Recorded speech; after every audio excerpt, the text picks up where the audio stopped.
Time, space, reality. It's more than a linear path. It's a prism of endless possibility.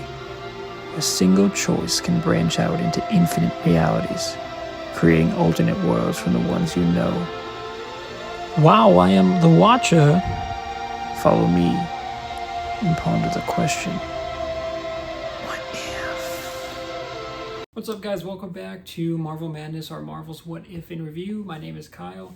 Thanks for checking out Project Potter, guys. Christmas episode here, so even though Christmas has passed in real life, real time, the real world, I don't know. The MCU episode, season 2, episode 3, What If, Happy Hope and Save Christmas. I thought I'd throw the little Santa hat back on, so appreciate you guys. Every episode of Marvel's What If, I'm going to give a quick recap. Strongest character, a weakest character, a score to 10. Let's ho go. So guys, honestly, there wasn't much substance to this episode. They are kind of leaning into Die Hard. They're kind of leaning into just a Christmas theme. But this is kind of like a Saturday morning cartoon. To me, like a throwaway story, right? It's all about the Hulk blood. Happy Hogan basically becomes the Hulk, which is a really cool idea, but he just kind of is drawn goofy, and they make him purple, which is really weird. They should have made him red because of the holidays and because of Christmas, because that would have been cool for seeing a red Hulk and make him like menacing. And his actions were cool, but his face was kind of weird. And then they were like, oh, is that Happy? And it's like, you would never recognize that as Happy. We do get the return of Justin Hammer, and Sam Rockwell returns, dude. Justin Hammer is one of my favorite parts of Iron Man 2, and I cannot believe he hasn't been back in the MCU yet. I guess this is technically his return to the MCU, but they need to get him back in live action, dude, because he's just great, and they have his dancing in here. And for a character that's only in one movie, and it's been so long since Iron Man 2, he's a pretty beloved character, I would say. I think a lot of people loved his performance, and I think he's really a standout of that movie. So it was great to have him back. He plays the Hans Gruber. He even gets the Hans Gruber kind of death at the end, although Happy saves him. But, you know, him like falling down the building and stuff.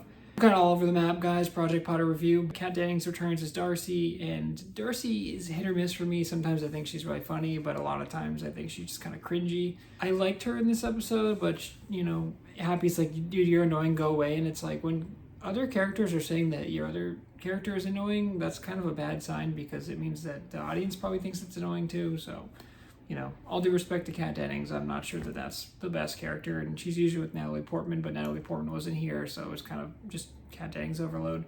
But anyway, Darcy, Happy Hogan, the Avengers are kind of away at the time. We start off with them fighting Happy, I guess, but then the Watcher's like, oh, let me back it up, and we see a little bit of the Watcher, and he's just looking at the Avengers Tower. It opens up with the Santa hat going on the Avengers Tower. Cool. Love the Christmas theme. Really cool, but it just, I wish they really leaned into Die Hard, and there's obviously like Happy going through the vent, and then, you know, I think the guy, Mickey Rourke's character, I think he's like, I don't know if he voiced the character, but he's like one of the henchmen, and he's like trying to hit it with the sledgehammer to get into the door to get the Hulk blood. That was cool, but I just, for a lot of this episode, I was like, oh, okay, you know, just kind of, just feels really goofy and inconsequential. And I don't know if this is because I'm binging these and maybe I'm getting like a slight burnout with Marvel What If, but I wasn't really interested in this episode, and I was watching it, and I like the nods and the themes, but, you know, Tony just shows up at the end and he's like, what are you doing with my suit? And he just like disables it. And Justin Hammer, you know, he's kind of like a joke villain, and he's really smart, but then Tony's so much smarter, and I wish he had a more elaborate plan, and Happy kind of just went crazy and just defeated all of Tony's drones on him. And also, it's weird that Justin was able to just hack into Tony Stark's hardware, because you think Tony Stark's hardware would be a lot harder to get into, and also you think Tony would be alerted immediately and would be there within seconds. If someone hacked, I guess maybe he would know if someone hacked his stuff, because that's the point of hacking the stuff. But I don't know, it's dumb, but yeah, I just didn't think there was much this episode, and I think it's the weakest one of the season so far. Okay, guys, strongest character, Justin Hammer, dude. I mean, the dancing, the actions, Sam Rockwell coming back to voice it, fantastic. It makes me want him back in live action. It was so long ago, such a time and place, but I think the fans would be so excited to see him back in some meaningful role. And I really hope that this is like the beginning of him coming back into the live action MCU in some form, because he would be fun, even if just for comedic relief. I think that would be great. But Sam Rockwell as Justin Hammer, the triumphant return of Justin Hammer, his dancing, his everything, his mannerisms, him thinking he's like basically playing Hans Gruber. I wish there were more Die Hard references. I wish he was like a her. I wish there was something like that. Instead, he was just kind of easily outsmarted. So that's kind of Justin Hammer's character, but also, like, if you're going to play into Die Hard, really play into it. But I don't know. Justin Hammer, my favorite one in a pretty forgettable episode. The weakest character for this one, I'm going to say it's Tony Stark. Because even though he got hacked, it's his tower. You got to know that people are going after his tower. He leaves Happy in charge. Happy doesn't, like, take control of anything. You know, he gets the Hulk blood. Obviously, he's trying. But Tony's got to take better care of his suits and all that. And I know he kind of built the suits because he wanted to spend more time with Pepper and couldn't do this and all that.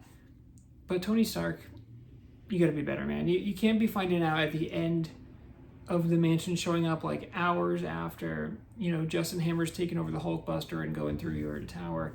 Be better, Tony Stark. Be better. For score for this one, this is a 5-6. I didn't think there was much here to enjoy.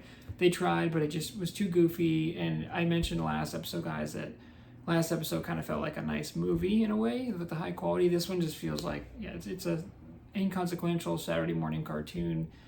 There's nothing really at stake here. It's kind of goofy. It's aimed at kids, and I know this is technically a kid's show, but there's a lot of adults like me that love the MCU that are looking at these, and I know it's not supposed to be like endgame level threats here, but I wish we had something a little bit stronger. So a low score for, I think, easily so far the worst episode. Okay, guys, that's another episode of Marvel Madness. Again, these are short. This is probably the shortest one so far. I don't have much to say about this one. Oh, Happy took the elevator, and how did Justin Hammer not hear him in the elevator? And then he goes up, and he's changing the Hulk arms, and the stuff about being called like Puffin 2 was funny, and Mick Wingert, who voiced Tony Stark, was good again, but I don't know, it felt very jumbled and very messy, and so I don't honestly want to spend a lot of time with it, and again, maybe I'm getting fatigued from watching these back to back to back, but we'll see how episode 4 goes, so appreciate you guys. Until next time. Happy holidays.